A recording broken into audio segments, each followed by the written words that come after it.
A Navy SEAL and his German Shepherd arrived in a small town just hours before a deadly lake storm. The town thought the old greenhouse would collapse that night. But the dog sensed something strange and led them to a secret buried under the abandoned train tracks.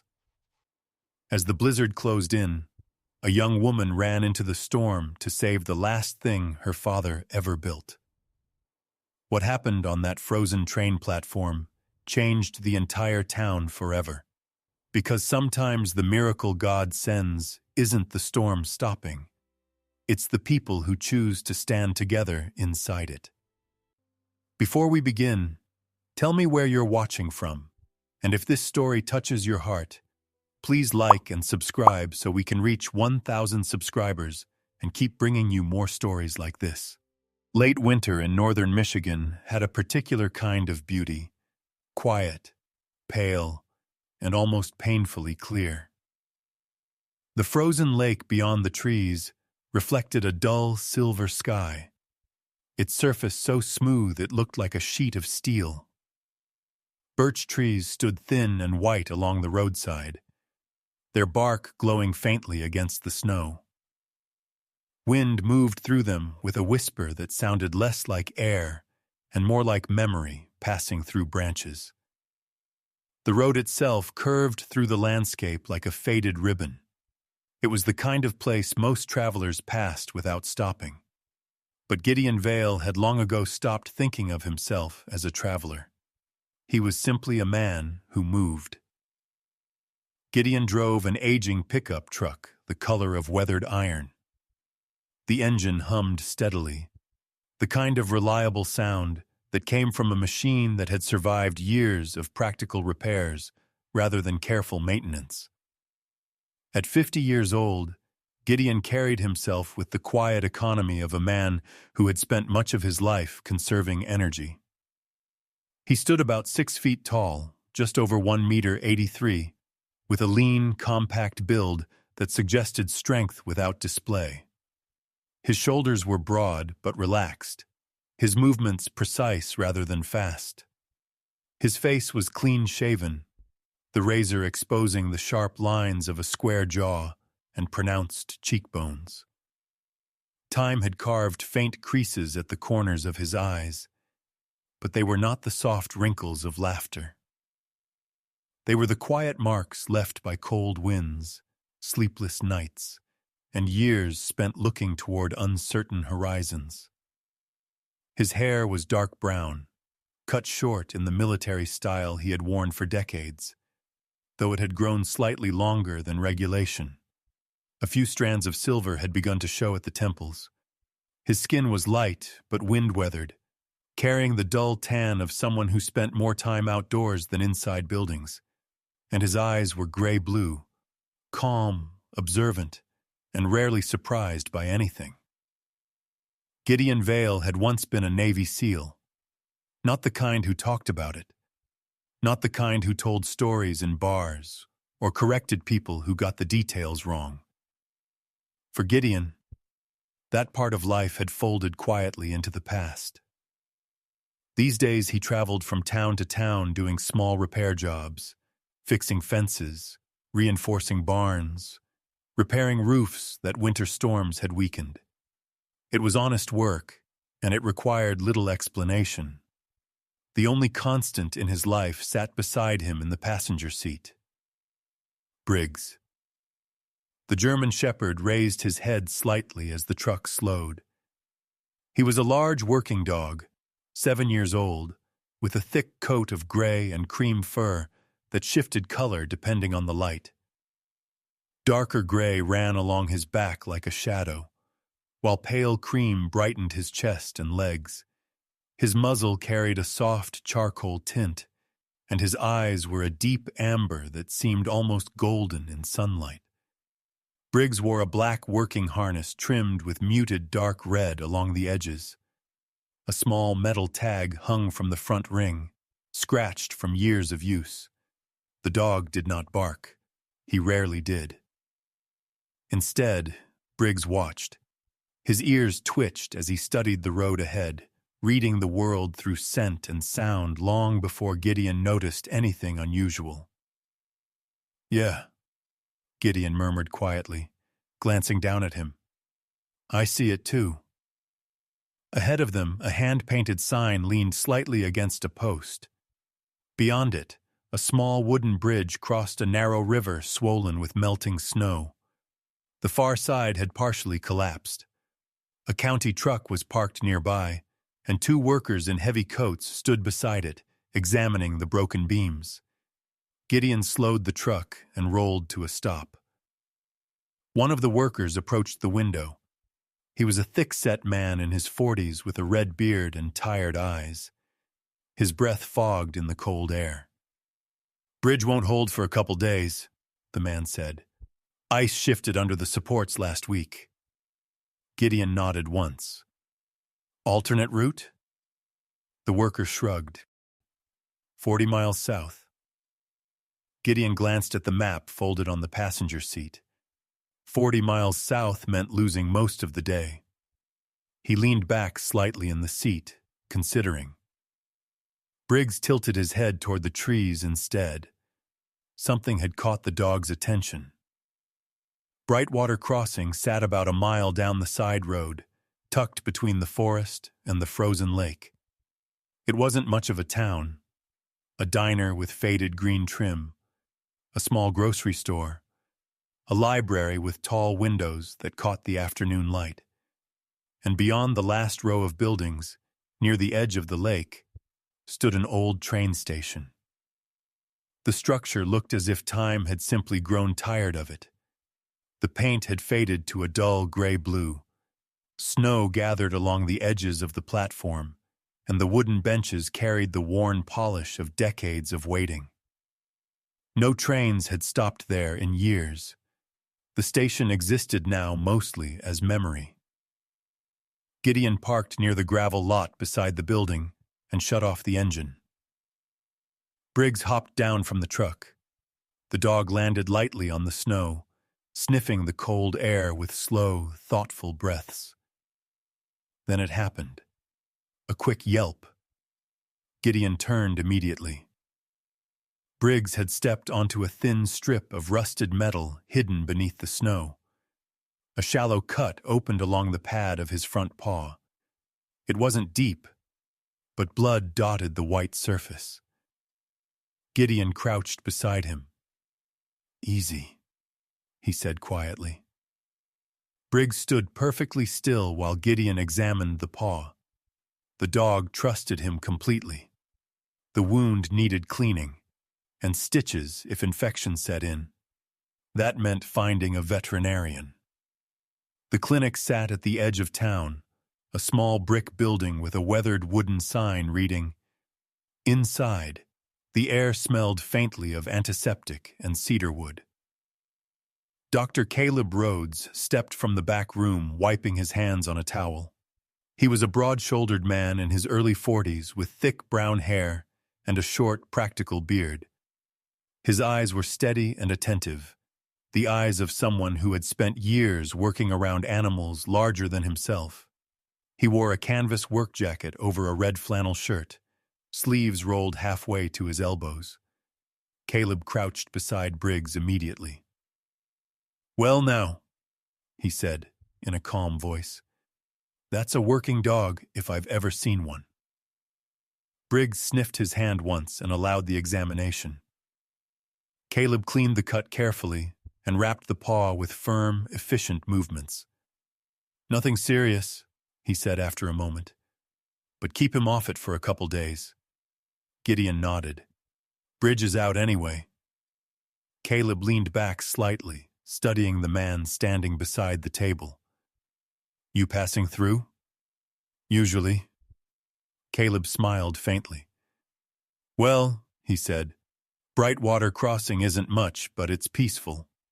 Might do you both some good to sit still a while." Gideon did not answer. But he didn't disagree either. By late afternoon, the sky had turned the pale blue that comes just before winter evenings settle in. Gideon parked near the old train station again. Briggs climbed carefully from the truck and stretched his bandaged leg. The dog's ears lifted suddenly. He began walking toward the platform. Not quickly, not nervously, just with quiet certainty. Gideon followed. The station platform was almost empty. Snow drifted along the tracks where steel rails disappeared into the distance, and on the far bench sat a young woman. She looked to be about 20. Her hair was chestnut brown, cut just below her shoulders and tied loosely at the back of her neck. A few strands escaped in the cold wind.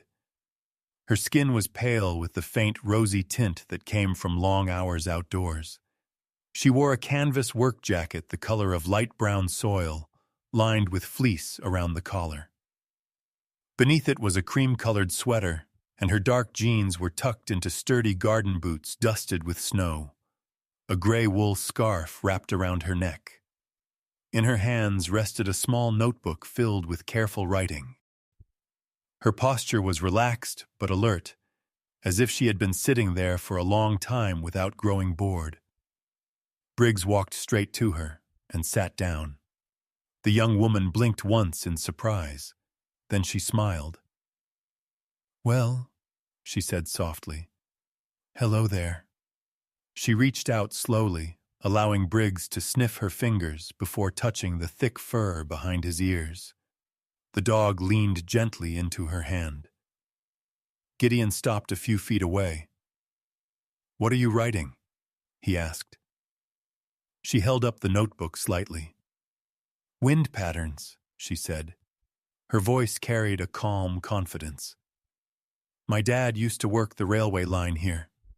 He tracked the weather along the lake. Said storms behave differently when you watch them long enough." She glanced down the empty track stretching toward the trees. "He disappeared during a winter storm 8 years ago." She said it plainly. No drama, just fact. Then she closed the notebook. "I'm Rowan Bellamy." Gideon nodded once. "Gideon Vale." Briggs sat quietly between them. The wind moved across the frozen rails with a faint metallic hum, and Gideon felt something settle in his chest that he hadn't felt in a very long time. A sense that the road ahead might not be as temporary as the ones behind him. Just as Gideon turned to leave, Briggs suddenly stood up again. The dog walked a few steps toward the far end of the platform. Then he stopped. His ears lifted sharply. His body went perfectly still. Rowan followed his gaze. "So he hears it too," she murmured. Gideon frowned. "Hears what?" Rowan looked down the empty railway line stretching into the forest. "The wind," she said quietly. Then she added something that made the moment feel stranger. "Sometimes it sounds like a train coming back." The rails hummed softly beneath the evening air, and for a brief second, Gideon could have sworn the sound was real. The light faded slowly across Brightwater Crossing. Snow began to fall again, thin flakes drifting through the cold air. Briggs returned to sit beside Rowan, and Gideon realized something he had learned to trust long ago. Briggs never chose people by accident. Not once. The road leading to the Bellamy house curved gently up the northern hill outside Brightwater Crossing. Even in winter, the hill felt different from the rest of town. Wind moved through the birch trees with a softer sound here, as though the forest shielded the slope from the harshest gusts rolling off the frozen lake. Gideon Vale drove slowly behind Rowan Bellamy's old pickup truck. Snow crunched beneath his tires as the narrow road climbed toward the house she had mentioned earlier that afternoon. Briggs sat upright beside him, alert but calm, his amber eyes following Rowan's truck ahead.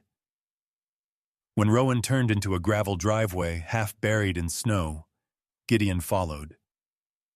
The house that appeared beyond the trees looked small but sturdy, It was built from weathered cedar boards darkened by decades of northern winters.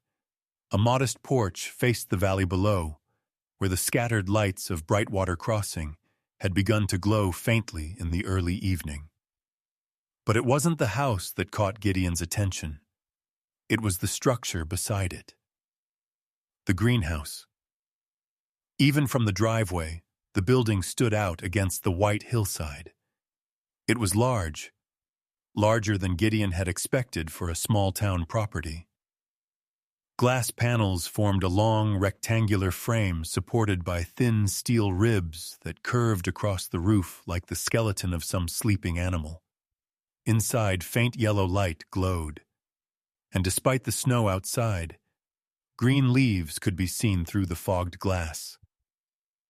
Gideon stepped from the truck and closed the door quietly.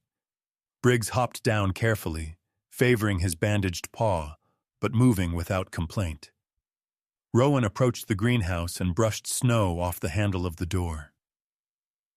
"Welcome to the only place in town that thinks it's still April," she said with a small smile. She opened the door. Warm air drifted out immediately. Inside, the temperature changed everything. The scent of damp soil and growing plants filled the space. Long rows of wooden tables stretched across the greenhouse, each holding trays of seedlings, tiny shoots pushing up through dark soil. Hanging pots swayed gently overhead. Soft lamps glowed between rows, supplementing the fading winter sunlight. For a moment, Gideon simply stood there. He had spent years traveling through cold towns where winter meant empty barns and silent fields. This place felt alive. Rowan removed her scarf and hung it on a nail beside the door. "This is how we keep the lights on," she said, gesturing around the room. Her movements inside the greenhouse were practiced and efficient. She moved between tables, checking soil, adjusting water trays, brushing frost away from the inner glass. Gideon watched quietly. "You grow all this yourself?" he asked. "Most of it," she replied. "My grandmother helps when her joints aren't acting like they belong to someone twice her age." As if summoned by the mention, the door to the house opened. A woman stepped carefully down the porch stairs and toward the greenhouse. Martha Bellamy was smaller than Gideon had imagined. She stood barely 5 feet tall, her shoulders narrow but straight, with the quiet determination of someone who had spent a lifetime working through winter. Her hair was silver, pulled into a neat knot at the back of her head. Deep lines framed her mouth and eyes, but her expression carried warmth rather than weariness. She wore a thick brown wool coat over a cream-colored sweater and sturdy boots meant for muddy garden paths. When she opened the greenhouse door, the warm air lifted a few loose strands of silver hair around her face. "So," she said, her voice soft but direct, "you're the man with the dog who stopped by the clinic." Her eyes moved immediately to Briggs. Briggs wagged his tail once. "He seems polite," Martha added. Gideon nodded respectfully. "He tries." Martha studied Gideon for a moment longer than most people would have. She noticed the old tactical shirt faded by years of washing, the combat pants worn smooth at the knees, the boots scuffed from miles of travel. She had seen men like him before. Not soldiers exactly, but men who carried something heavy inside them. "Well," she said finally, "any friend of a good dog is welcome inside the greenhouse." Briggs walked in ahead of Gideon. He sniffed the warm air carefully before lying down near the door. The three of them stood between the rows of seedlings while evening settled outside. Rowan poured water from a metal can into a tray of small white flowers. "Snow lilies," she said.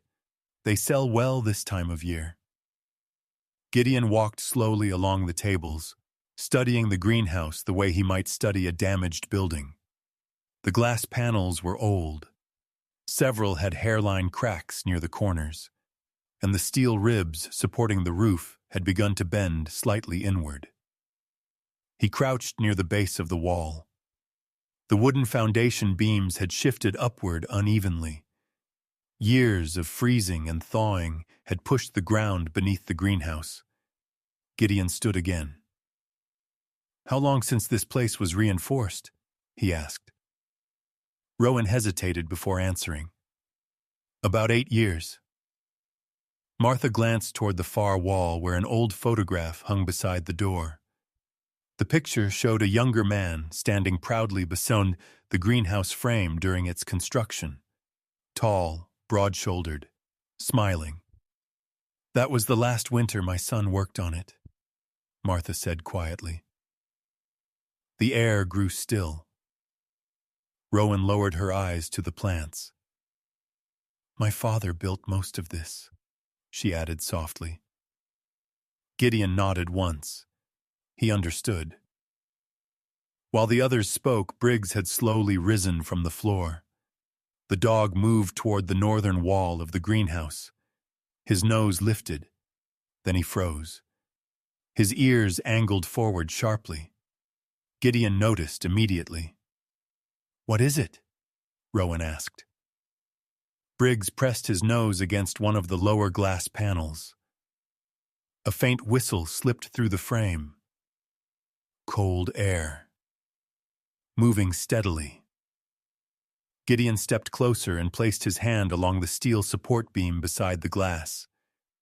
The metal was colder than the rest of the structure. He followed the beam upward with his eyes. The frame had bent slightly under pressure. Not enough to notice at a glance, but enough to weaken the entire structure. If strong wind struck that side of the greenhouse, Gideon stepped back slowly, and for the first time since arriving, he spoke with quiet certainty. "This building won't survive a hard lake storm." The words settled in the air like falling snow. Martha crossed her arms. "This greenhouse has stood through 30 winters." Gideon did not argue. He simply looked at the roofline again. 30 winters left marks. Some of them just took longer to show. Rowan studied the bent steel rib above them. "You're sure?" she asked. Gideon nodded.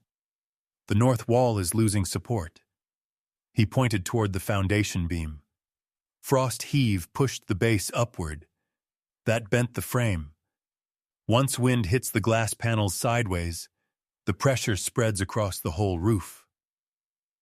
Martha shook her head slowly. "We've made it this far." Gideon met her gaze calmly. "Past storms don't make the next one weaker." Rowan looked between them. She knew the greenhouse better than anyone. She had noticed the drafts, the rattling glass, the way certain corners stayed colder than the rest. But she also knew what the building meant to her grandmother. "Fixing it would mean replacing half the frame," Rowan said quietly. Martha's voice hardened. "Then we won't fix it." The silence that followed was not angry. It was simply heavy. Outside, the wind shifted across the hillside. Snow brushed lightly against the glass. Rowan walked slowly to the north wall and touched the cold steel beam. Her fingers lingered there. "My dad used to say the lake decides when winter ends," she murmured. Gideon waited. "And sometimes," Rowan continued, "it decides when buildings stop standing too." She turned toward Gideon. "What would you do if it were yours?" Gideon considered the question carefully. Then he answered honestly. "I'd reinforce the wall before the lake decides." Martha looked toward the photograph again. Her son's smile stared back at her from 8 winters ago. "That greenhouse is the last thing he built," she said softly. "If I change it too much—" She didn't finish the sentence. She didn't have to. Rowan understood the rest. Changing the greenhouse felt like changing the memory of the man who built it. Gideon said nothing more. He had learned long ago that some decisions could not be forced. The sun disappeared behind the trees. The greenhouse lamps glowed brighter against the gathering night. Rowan closed the door and turned the heater valve slightly higher. "Storms don't usually hit this early," she said, "but the wind's been strange this week." Briggs returned to Gideon's side and sat quietly. His eyes moved between the bent frame and the northern glass wall. He had already decided something was wrong. Gideon looked at the greenhouse once more. Then he glanced toward the lake beyond the trees. The wind there had begun to change direction, and if the lake decided to send a storm, the greenhouse would be the first thing to face it. Morning arrived slowly over Brightwater Crossing. The sun rose behind a thin veil of winter clouds, casting pale light across the frozen lake and the quiet streets below the Bellamy hillside. Frost clung to the branches of birch trees, turning them into delicate white sculptures that shimmered whenever the wind passed through. Gideon Vale had been awake long before the town stirred. Years in the military had trained his body to wake before dawn, whether he intended to or not. Sleep rarely lasted longer than necessary. He stood outside the small cabin Rowan and Martha had offered him for the night. A simple wooden shed, once used for garden tools but now cleared of equipment and warmed by a small cast-iron stove. Briggs stood beside him, his gray cream coat glowing faintly under the morning light.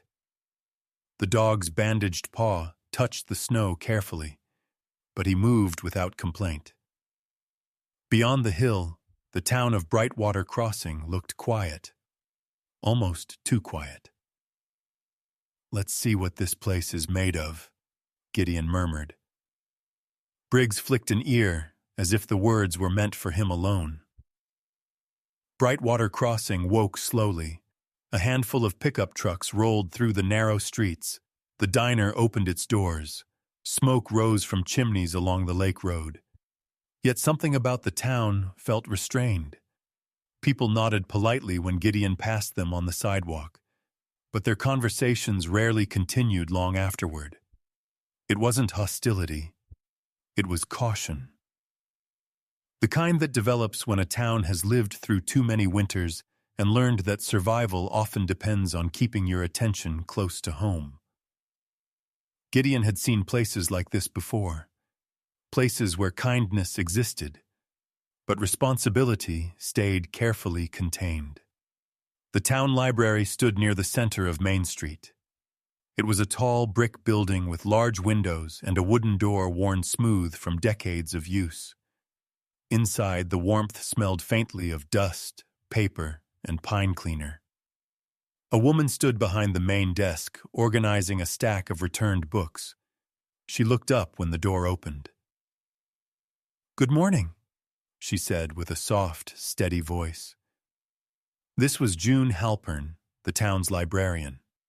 June was in her late 30s, tall and slender with thoughtful gray-brown eyes that studied people carefully before forming an opinion. Her dark brown hair was pulled into a low knot at the back of her neck, and she wore a long forest green cardigan over a cream turtleneck sweater. There was a quiet intelligence about her, the kind that came from years of reading and listening more than speaking.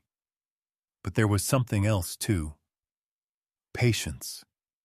The kind needed to understand small towns. "You must be the traveler with the German Shepherd," she said gently. Word traveled quickly here. Gideon nodded. "Name's Gideon." June glanced at Briggs with interest. "He has the look of a working dog." "He is." Briggs sat calmly beside Gideon, watching the room as if the rows of books were simply another landscape to observe. "What brings you to the library?" June asked. "Looking for something old," Gideon said. Her eyebrow lifted slightly. "Well," she replied with a small smile, "you've come to the right building." June led Gideon down a narrow staircase into the basement archives. The air below was cooler, and the shelves were packed with long cardboard tubes and heavy map folders. "These are the town planning records," June explained as she pulled one of the large drawers open. "Railway blueprints, building permits, infrastructure layouts from the early 1900s. She spread several yellowed documents across a large wooden table. Gideon leaned over the maps. His eyes moved slowly across the faded ink lines. Years of engineering training returned instinctively. Rail tracks, drainage lines, steam pipes. And then he saw it. "Here," Gideon said quietly. June leaned closer. The diagram showed the train station as it had existed nearly 80 years earlier. But what interested Gideon wasn't the building. It was the network beneath it. "Central steam system," Gideon murmured. June frowned slightly. "The railway company used to heat nearby buildings with it," she said, "back when trains stopped here regularly." Gideon followed the pipeline with his finger. It ran beneath the station platform, then extended outward, toward the hillside, toward the Bellamy land. "If part of that system still exists," Gideon said slowly, "it could move heat into the greenhouse without rebuilding the entire frame."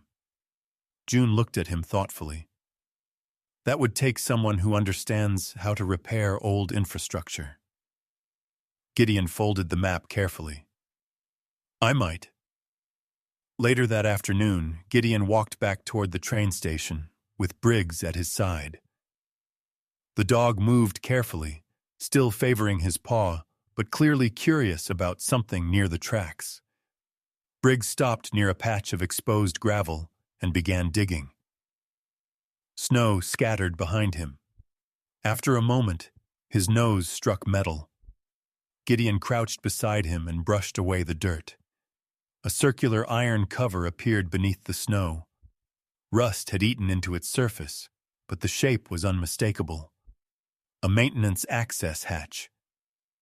Gideon wiped more dirt away. The old steam system might not be completely buried after all.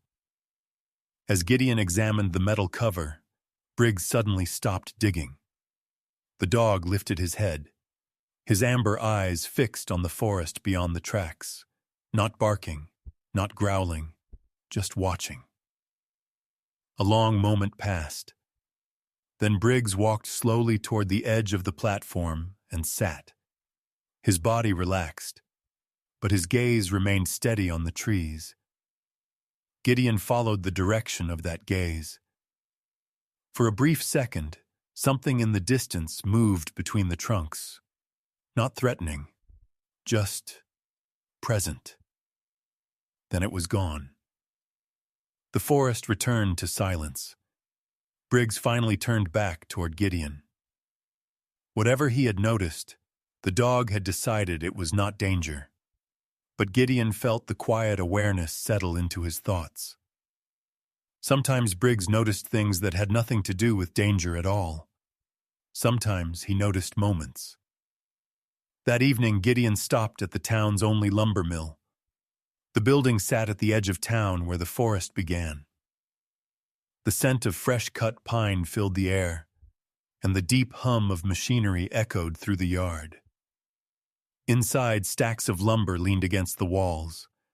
A large man stood near a workbench sharpening a saw blade. This was Wade Cutter, the owner.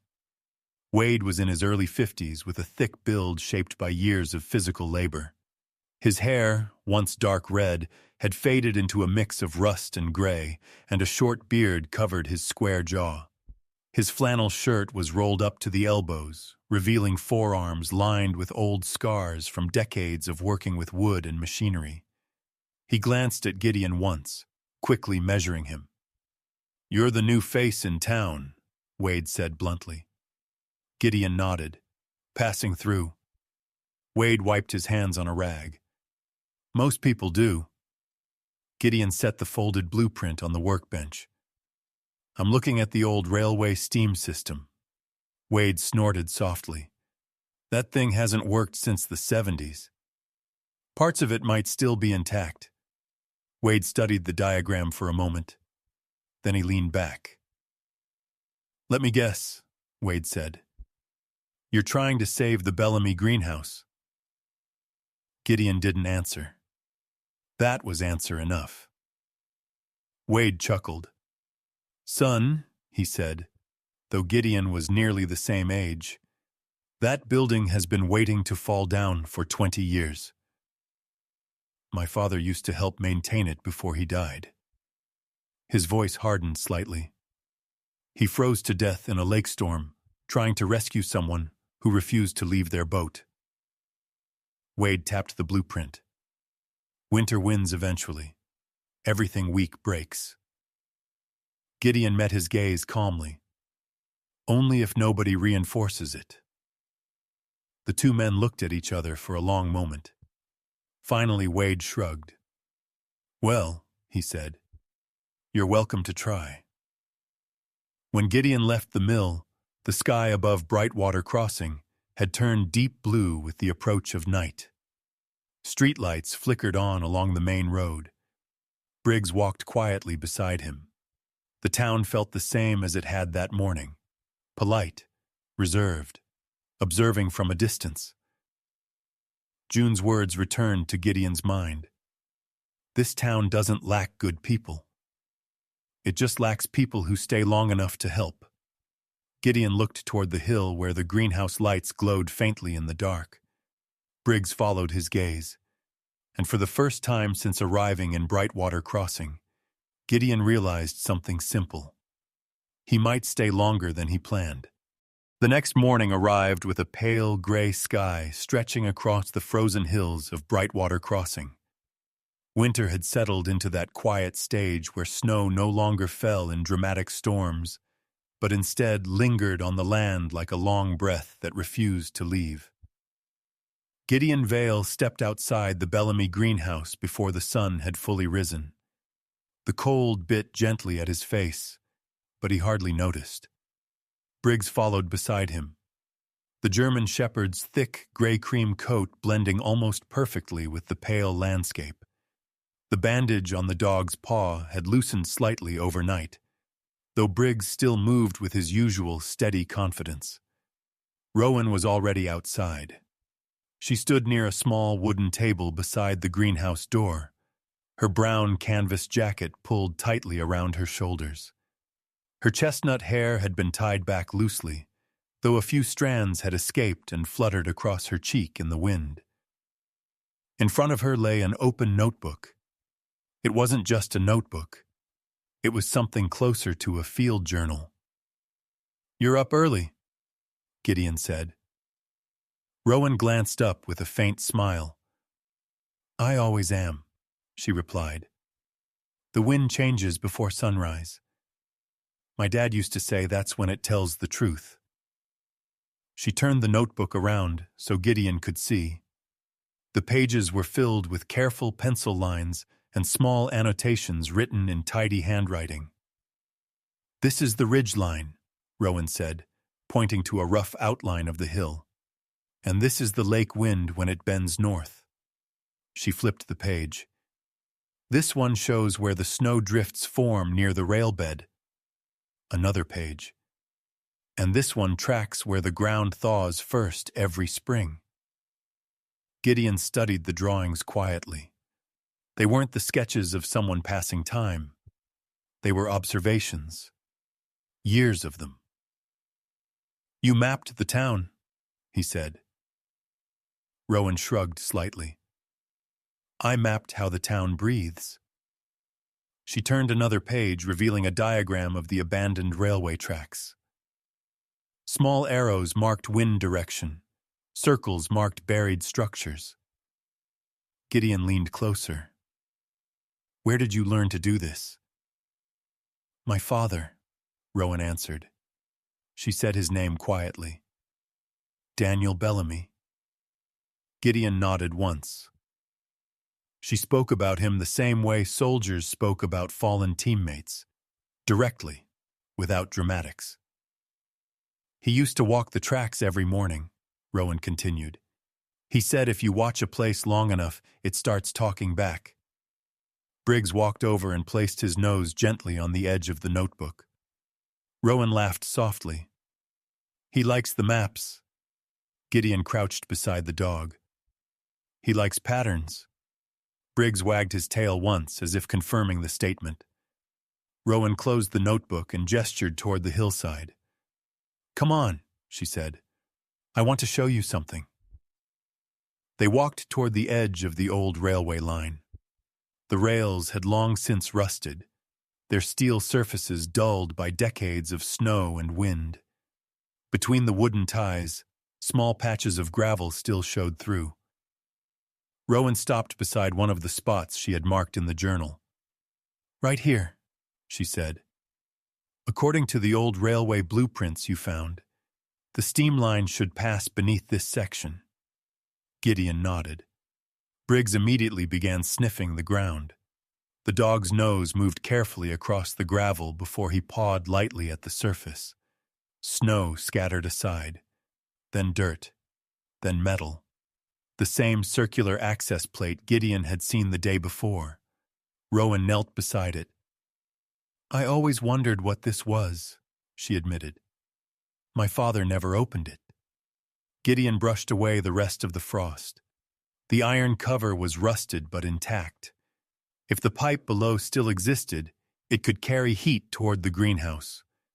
It was an old system, but sometimes old systems lasted longer than new ones. They spent the next hour clearing the ground around the plate. Rowan worked with surprising determination for someone her age.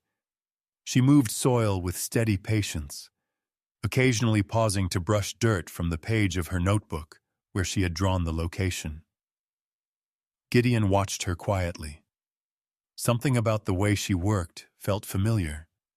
Not the physical labor, the focus, the discipline.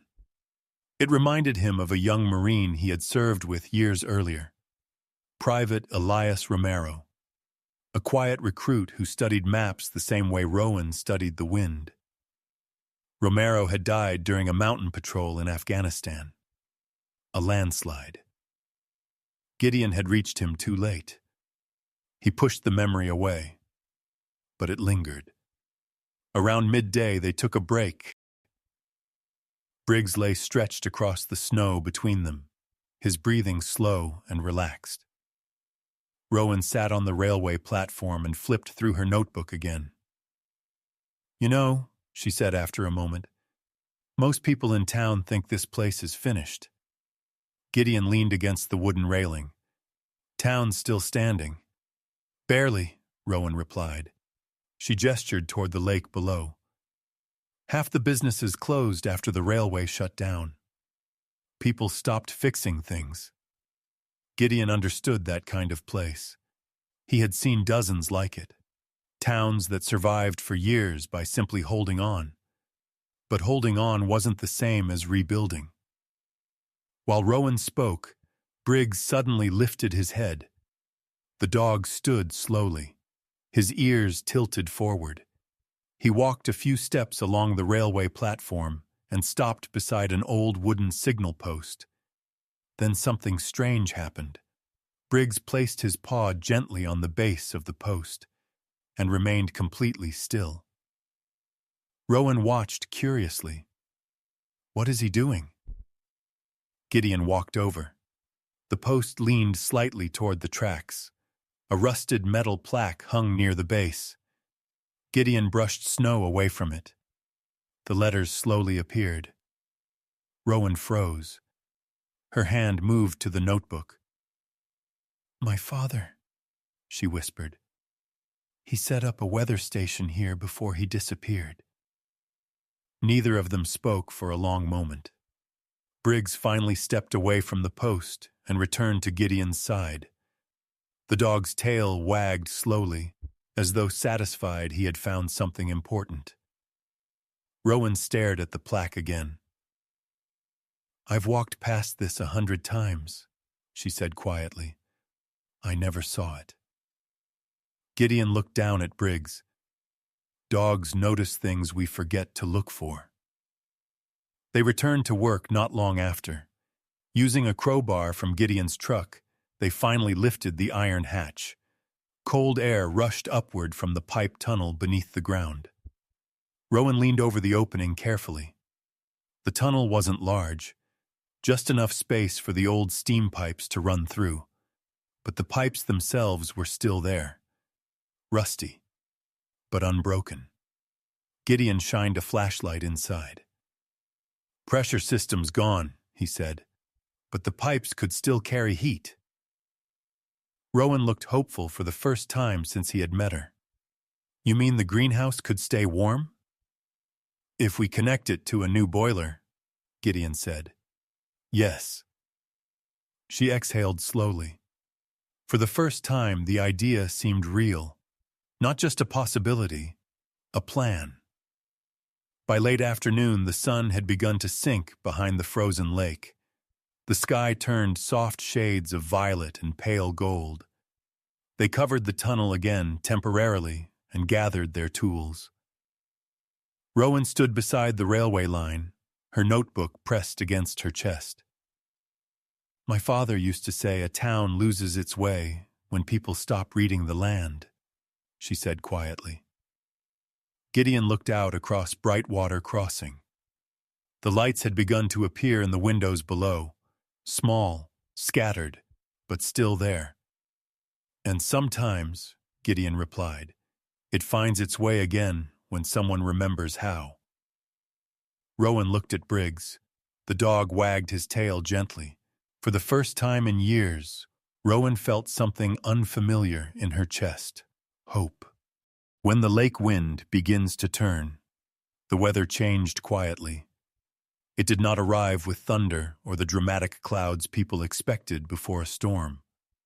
Instead, the shift came in the subtle language of the north, through wind that moved differently across the frozen lake, and through the faint tension that settled into the air before anyone could explain it. Gideon Vale noticed it early that morning. He stood outside the Bellamy greenhouse, coffee steaming faintly in his hand as he looked toward the distant horizon. The lake lay beneath a pale gray sky, its frozen surface stretching miles beyond the town like a sheet of glass. Briggs stood beside him. The German shepherd's thick gray cream coat ruffled gently in the breeze. His ears flicked occasionally, adjusting to sounds carried from far across the ice. The dog's amber eyes remained fixed on the lake. "Yeah," Gideon said quietly. "I feel it too." Briggs did not move, but the dog's stillness was answer enough. Inside the greenhouse, warmth wrapped around the rows of plants like a fragile promise. Rowan Bellamy knelt beside one of the tables, adjusting the water tray beneath a cluster of snow lilies. The flowers had begun to open despite the cold outside, their white petals catching the soft glow of the overhead lamps. She brushed soil from her hands and glanced toward the door as Gideon stepped inside. "You've got that look again," she said. "What look?" "The one you get when something's wrong, but you haven't said it yet." Gideon leaned against one of the steel beams. "Storm system building over the lake." Rowan straightened. "How bad?" "Hard to say yet," Gideon replied. "But the wind's shifting." Rowan looked toward the glass roof instinctively. The greenhouse creaked softly as the wind pressed against it. That sound had always existed in winter. But now she heard it differently. Martha Bellamy entered the greenhouse a moment later. The older woman carried a basket of fresh seedlings balanced carefully against her hip. Her movements were slower than Rowan's, but steady, guided by the experience of someone who had spent half a lifetime tending plants in northern winters. "What are the two of you whispering about this morning?" she asked. Rowan exchanged a glance with Gideon. "The wind's changing," Rowan said. Martha set the basket down. "The wind always changes." Gideon spoke calmly. "Not like this." Martha studied him for a moment. The older woman had lived in Brightwater Crossing long enough to know when a man was speaking from knowledge rather than worry. "You think a storm is coming?" she said. "Yes." "How soon?" Gideon looked toward the north wall of the greenhouse where the steel frame bent slightly inward. "Soon enough that this place shouldn't face it the way it is now." Martha sighed. The same conversation again. The same decision waiting like a shadow behind it. Later that afternoon, the town's small weather radio began repeating the warning.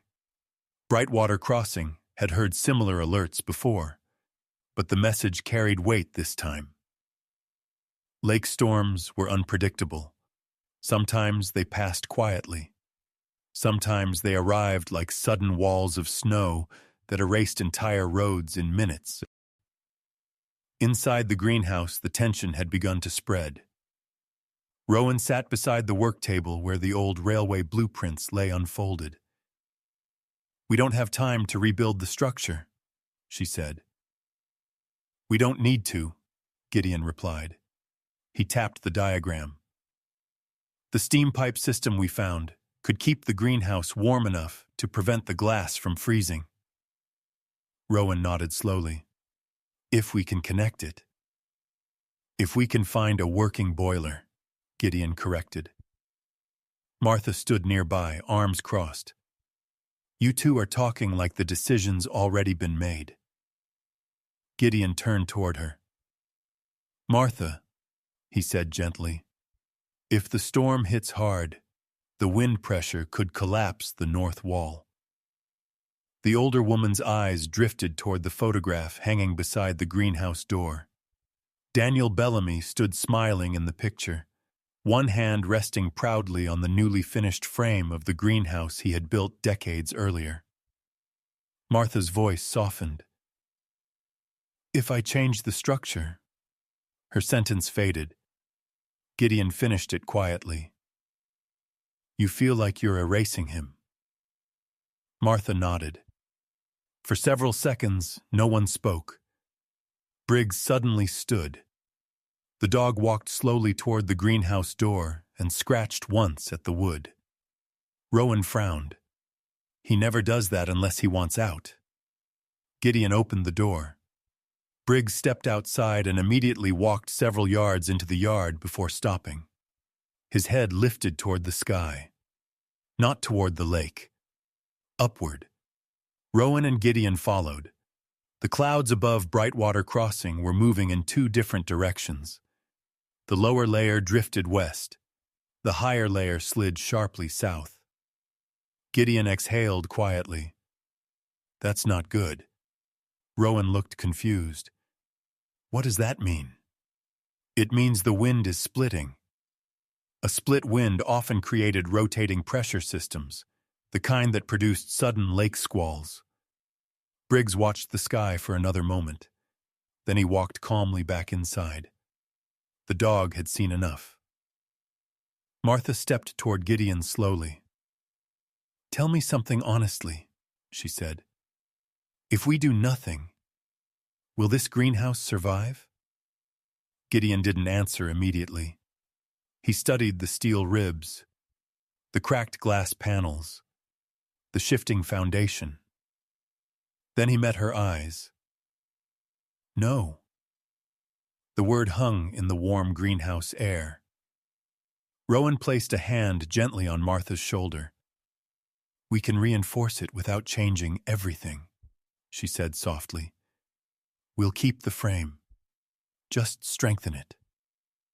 Martha looked around the room. The seedlings, the tables Daniel had built, the old watering cans hanging from the wall. The greenhouse wasn't just a building. It was memory. But memory could not stop a storm. Finally, she nodded once. "All right," she said. "Do what you have to do." Word traveled through Brightwater Crossing quickly. By evening, several people had arrived to help. June Halpern came first. The librarian carried a box of old railway tools she had discovered in the library basement. These were labeled maintenance equipment, she explained. If they survived 80 years in storage, they might survive one more job. Dr. Caleb Rhodes arrived next. The veterinarian wore his usual canvas work jacket and carried 2 portable propane heaters. "Animal clinic doesn't need these tonight," he said with a grin. "But your plants might." Rowan smiled gratefully. Even Wade Cutter appeared just before sunset. The large lumber mill owner stepped from his truck carrying several thick wooden beams. His heavy boots crunched against the snow as he approached the greenhouse.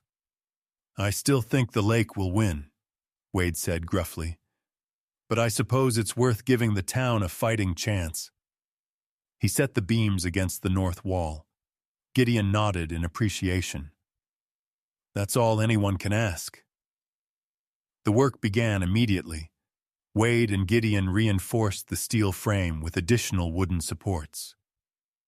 Rowan and June sealed small gaps in the glass with weather strips and insulation foam. Caleb installed the heaters near the coldest sections of the wall. Inside the greenhouse, the air filled with the sounds of tools, quiet conversations, and the steady determination of people working toward a common purpose. Outside, the wind continued to change. Briggs moved slowly around the yard, watching the darkening sky. Occasionally, he paused and lifted his nose toward the lake. Animals felt storms before people did. But this time the dog did not appear afraid, only alert. Night arrived quickly. Brightwater Crossing glowed beneath the scattered lights of homes and street lamps. Inside the greenhouse, the reinforcements were nearly finished. Rowan wiped sweat from her forehead and looked around the room. The steel frame now stood supported by thick wooden braces. The heaters hummed quietly. It might not be perfect, but it was stronger. Martha stood near the doorway watching everyone work. Her eyes lingered on the beams, now reinforcing the structure her son had built. She touched one gently. "You know," she said softly to Gideon, "Daniel always believed the town would come together if something important was at risk." Gideon looked around the greenhouse, at Rowan tightening bolts beside Wade, at June organizing tools, at Caleb adjusting the heaters. He nodded. "Sometimes people just need a reason." Martha smiled faintly. Outside the greenhouse, Briggs lifted his head toward the dark lake once more. The wind shifted again, and somewhere across the frozen water, the storm began moving. Night fell over Brightwater Crossing, with a quiet heaviness that only winter storms could bring. The sky had turned a dull slate gray hours earlier, but when darkness finally arrived, it carried with it the weight of wind and snow sweeping down from the frozen lake. By the time the first true gust struck the hillside, the storm had already begun building its strength somewhere out over Lake Michigan. The people of Brightwater Crossing did not hear the storm arrive. They felt it. The wind pressed against the houses first, rattling shutters and pushing powdery snow against windows.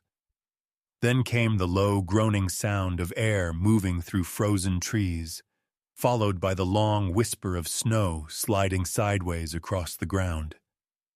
Inside the Bellamy greenhouse, warm light glowed against the glass. The reinforced beams Gideon and Wade had installed earlier that evening stood firm along the north wall. Wooden braces pressed tightly against the steel ribs of the structure, turning the once flexible frame into something steadier. Even so, the building trembled occasionally when the wind struck it at an angle. Rowan Bellamy stood near the work table, watching the glass panels carefully. She wore the same canvas work jacket she had worked in all day, though now she had pulled the gray scarf tightly around her neck. Her chestnut hair had slipped free from its tie, strands brushing across her cheek whenever the greenhouse shifted slightly under the wind. Across the room, Martha Bellamy adjusted the portable heaters Caleb had brought earlier. The older woman moved slower than Rowan, but with the quiet determination of someone who had faced storms before. Gideon Vale stood near the north wall. He had placed one hand against a wooden brace, feeling the structure vibrate faintly beneath his palm. The building was holding. For now. Briggs lay near the greenhouse door. The German Shepherd had been unusually alert since the wind began to rise. His gray-cream coat shifted slightly each time the door rattled, and his amber eyes remained open, tracking every sound outside. Dogs understood storms in ways humans rarely could. And tonight, Briggs understood something was different. Around 9 o'clock, the power flickered. The overhead lights dimmed once, twice. Then half the greenhouse went dark. Rowan looked up immediately. "The town grid," she said.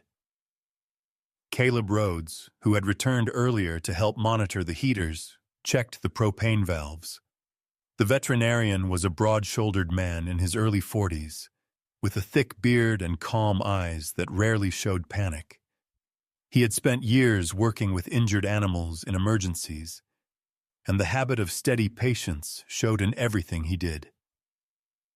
"Half the town's probably out," Caleb said, "but the heaters are still running."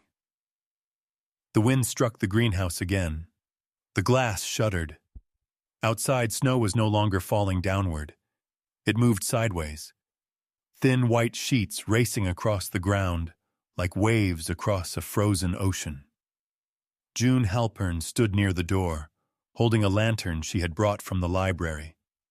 The tall librarian had removed her cardigan earlier to help carry supplies, revealing the cream sweater beneath it. Her dark hair had come loose slightly during the work, and she pushed it back absent-mindedly while watching the storm outside. "This might be the worst white squall we've had in years," she said quietly. Wade Cutter grunted from the far corner. The large lumber mill owner had refused to leave after delivering the support beams. Now he stood with his arms crossed, leaning against one of the reinforced posts. His thick flannel shirt and heavy boots made him look like part of the structure itself. "Lake's been waiting for this," Wade muttered. "But the greenhouse is still standing." Gideon nodded. "That's what matters." Then Briggs stood up. The dog moved suddenly, but without panic. His ears lifted, his head turned toward the door. Rowan noticed first. "What is it?" Briggs scratched once at the wood. Gideon frowned. "He wants out." Rowan stepped closer. "In this storm?" But Briggs scratched again, more urgently this time. Gideon opened the door. The wind exploded inside the greenhouse. Snow burst through the opening like a cloud of white dust. Briggs leaped into the storm. "Briggs!" Gideon called. The dog disappeared into the swirling darkness. Rowan's face paled. He wouldn't leave for no reason. Gideon already knew that. He grabbed his coat and stepped outside. The storm hit like a wall. Snow blasted across the yard, reducing visibility to only a few yards at most. The wind roared across the hillside, carrying the sharp, metallic hum of the old railway tracks somewhere beyond the trees. Gideon moved forward carefully, scanning the white chaos. "Briggs!" For several seconds, there was nothing but wind. Then a dark shape appeared ahead. The German Shepherd stood near the edge of the path that led toward the railway station. Briggs barked once, short, sharp, not fear, a signal. Gideon followed the dog down the slope. The storm swallowed sound, turning the world into a swirling tunnel of white. Then he saw her. Rowan stood on the abandoned railway platform. Snow covered the wooden boards around her boots. She was staring down the tracks. The wind whipped her hair across her face, but she did not seem to notice.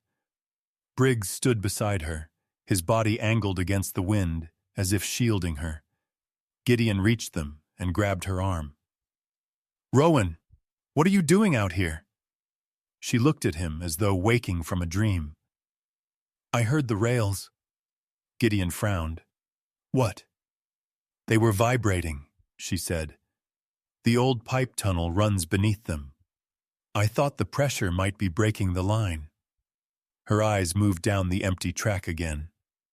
"I thought if the system collapsed, the greenhouse would lose heat." Gideon followed her gaze. The rails stretched into darkness, disappearing beneath drifting snow. But the metal still hummed faintly under the storm, not breaking, just alive. Rowan shivered suddenly, the cold finally reaching her. "I couldn't let the greenhouse fail," she said quietly. "If it collapses, everything my father built disappears." The words hung in the storm like fragile glass. Gideon stood beside her for a moment.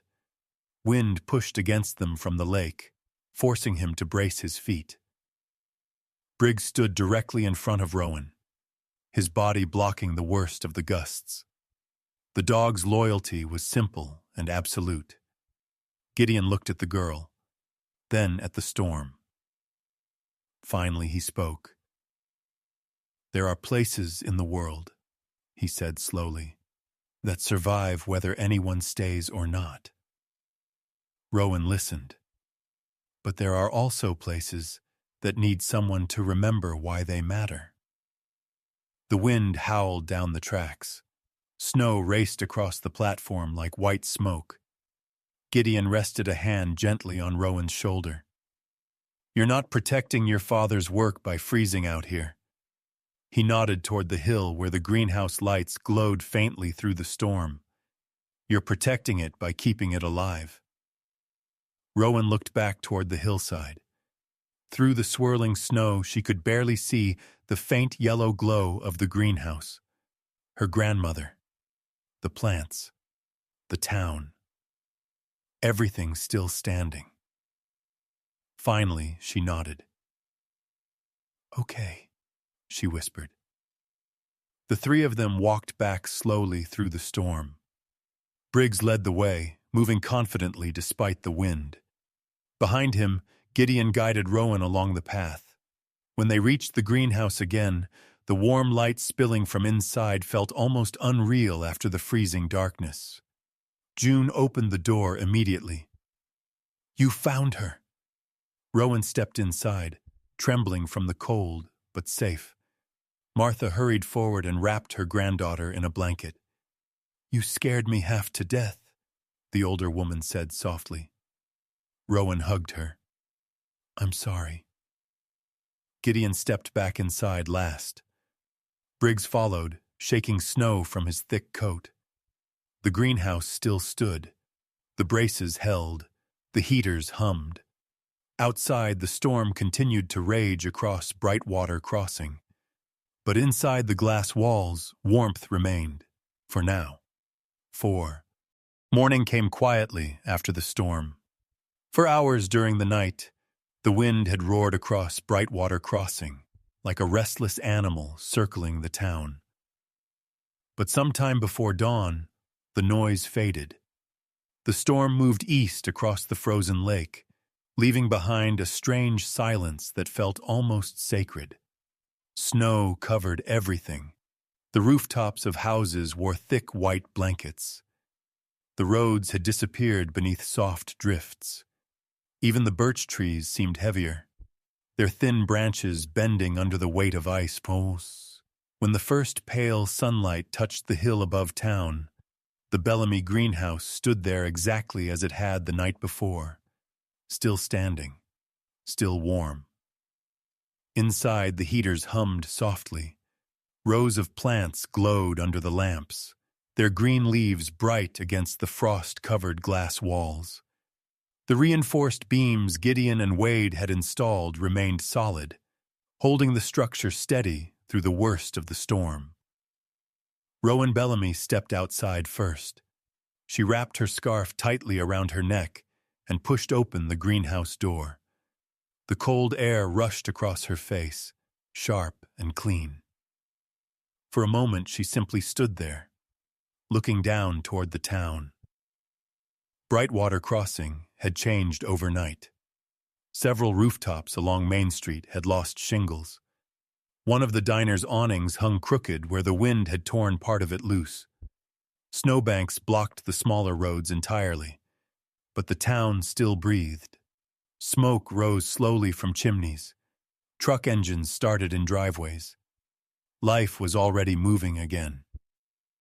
Behind her, Martha Bellamy stepped outside. The older woman's silver hair glowed in the morning light as she studied the greenhouse walls carefully. "Well," Martha said quietly. "She held." Rowan smiled. She did. But both women knew the truth. It hadn't been the greenhouse alone that survived. It had been the people inside it. By mid-morning, the Bellamy greenhouse had become the warmest building in town. Without power in several parts of Brightwater Crossing, neighbors began arriving quietly. Some carried thermoses of coffee. Others brought tools, blankets, or food. The greenhouse slowly filled with the low hum of voices. One of the first to arrive was Wade Cutter.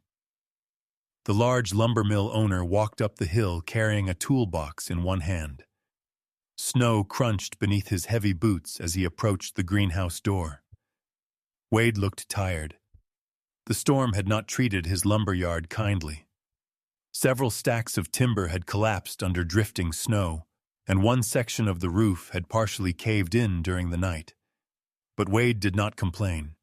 Instead, he pushed the greenhouse door open and stepped inside. "Well," he said gruffly, brushing snow from his shoulders, "I suppose if the lake couldn't take this place down, it deserves a little respect." Rowan laughed softly. "You here to inspect it?" "Nah," Wade replied. He set the toolbox on the floor. "I'm here to fix that old train platform." Gideon Vale stood near the far wall adjusting one of the wooden braces. He turned toward Wade. "The station?" Wade nodded. "Storm tore half the railing loose. Tracks are probably buried too." He shrugged. "Town's going to need that platform cleared sooner or later." Wade scratched his beard thoughtfully. "Figured the dog might want somewhere decent to sit next time he goes looking for ghosts." Briggs wagged his tail once from his place near the heater. June Halpern arrived not long afterward. The tall librarian climbed the snowy hill carefully, carrying a small wooden box in her gloved hands. Her dark hair had been pulled into a loose braid this morning, and she wore a thick blue coat over her usual sweater. June had the thoughtful expression of someone who had been thinking about something all morning. Inside the greenhouse, she placed the wooden box on the table. "I found something interesting in the archives last night," she said. Rowan stepped closer. "What is it?" June opened the box carefully. Inside lay an old brass bell.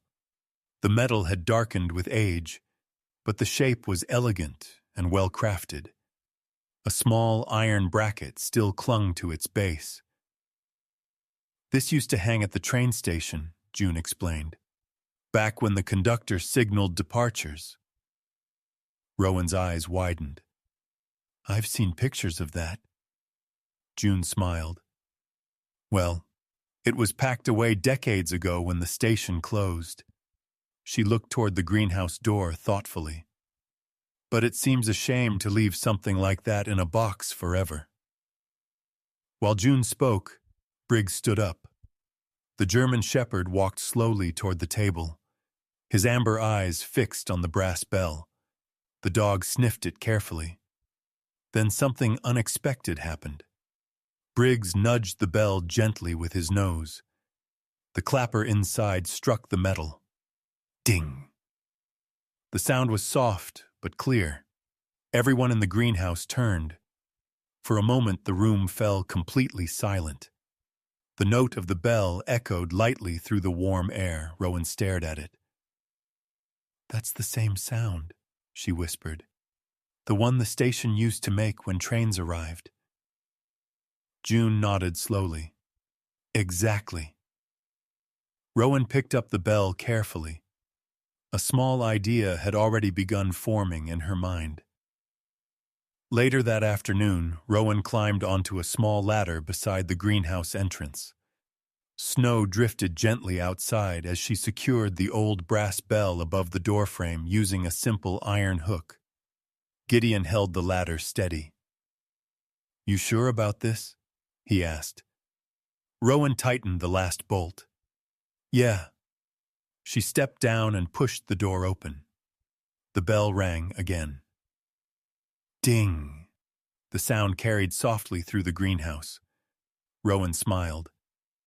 "If anyone ever finds their way back here," she said, "they'll hear it." Martha watched from across the room. Her eyes glistened slightly. The bell sounded like memory, but it also sounded like something new. Throughout the afternoon, more townspeople came and went. Caleb Rhodes stopped by to check on Briggs's injured paw and declared the dog fully healed. The veterinarian scratched the German shepherd behind the ears and laughed when Briggs leaned into his hand. "Storm didn't scare you much, did it?" Caleb said. Briggs wagged his tail. Across the greenhouse, Wade and Gideon discussed repairs at the train station platform. June wrote notes for what she called a late winter lantern festival, and Rowan moved between tables of flowers, watering plants that had survived the coldest night of the year. The greenhouse had become something more than a building. It had become a gathering place. Toward evening, Gideon stepped outside. The sky above Brightwater Crossing had cleared completely. The storm clouds were gone. In their place stretched a wide northern sky painted with soft shades of gold and blue. His truck waited where he had parked it days earlier. The engine had been repaired that morning. The bridge out of town would reopen by tomorrow. Gideon stood beside the truck for a long moment. He had lived this way for years. Arrive, help where needed, move on. The road had never asked him to stay anywhere. Behind him, the greenhouse door opened. The bell rang again. Ding! Briggs stepped outside. The German shepherd walked toward the truck. Gideon watched him carefully. The dog stopped halfway, then turned, and walked back toward the greenhouse. Briggs lay down near the door, resting his head on his paws as he watched the warm light inside. Gideon chuckled quietly. "You've made up your mind already." The dog didn't move. Inside the greenhouse, Rowan's voice drifted through the open doorway as she laughed with June. The sound carried across the snow-covered yard. Gideon looked at the truck once more, then at the greenhouse. For the first time in many years, the decision did not feel complicated. He closed the truck door and walked back up the hill. Inside, the bell rang softly as the door opened. Rowan looked up. "You staying for dinner?" Gideon nodded. "For now." Rowan smiled. Outside, the snow reflected the last light of day, and somewhere deep inside Brightwater Crossing, something quiet had finally settled. Sometimes the road led people away, but sometimes it led them home. Sometimes miracles do not arrive with thunder, light, or something impossible. Sometimes a miracle looks like a stranger stopping at the right place, a dog sensing what the human heart cannot, a town remembering how to stand together again. In the story you just watched, nothing supernatural happened. No angel appeared. No voice came from the sky. And yet something changed. A man who had spent years walking alone found a place worth staying for. A young woman who was afraid of losing the past discovered that protecting something also means helping it live into the future. A town that had learned to quietly watch from a distance remembered how to step forward and help. Sometimes the miracle God gives us is not the storm disappearing. Sometimes the miracle is the strength He places in ordinary people to stand through it together. In our daily lives, we face storms too. Not always snow and wind, but loneliness, loss, fear, or moments when we feel like no one sees us. And sometimes the answer God sends does not look dramatic. It may be a person who arrives at the right moment, a small act of kindness, a door that stays open when we thought it would close, or even a loyal dog that reminds us that we are not alone. If this story touched your heart, take a moment to share it with someone who might need a little hope today. Write in the comments where you are watching from and what part of the story meant the most to you. Your words may encourage someone else who reads them.